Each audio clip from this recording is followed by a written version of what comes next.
शाम का समय था।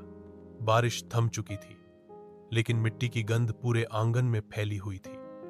दादी चारपाई पर बैठी थीं और उनका पोता अर्णव उनके पास आकर बैठ गया। दादी, आज कोई कहानी सुनाइए ना, अर्णव ने कहा। दादी मुस्कुराई। ठीक है, लेकिन आज की कहानी थोड़ी रहस्यमय होगी। अर्णव की आंखें चमक उठीं। बहुत साल पहले दादी शुरू हुई।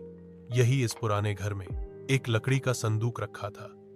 यह संदूक इतना पुराना था कि घर के किसी बड़े बुजुर्ग को भी याद नहीं कि यह कब आया, लेकिन सबको मालूम था कि रात में कोई इसे खोलने की कोशिश नहीं करता था।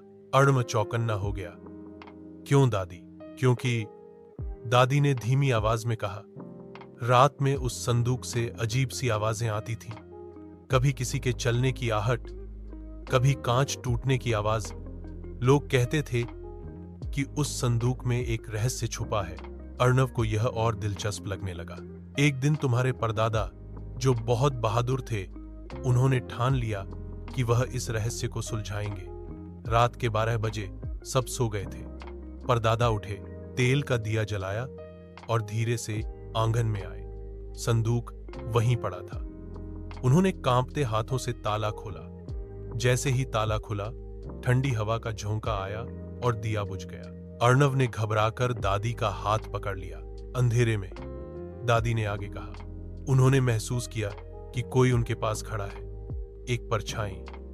परदादा ने हिम्मत कर दिया, दोबारा जलाया। परछाई गायब थी, लेकिन संदूक खुल चुका था। उसमें क्या था जानते हो? अर्णव ने सिर हिलाया। उसमें एक पुराना चांदी का आईना था, दादी ने कहा। लेकिन वो आईना साधारण नहीं था। जो भी उसमें देखता, उसे अपना नहीं, बल्कि अपने भविष्य का चेहरा दिखाई देता। सच दादी? अर्णव की आंखें फैल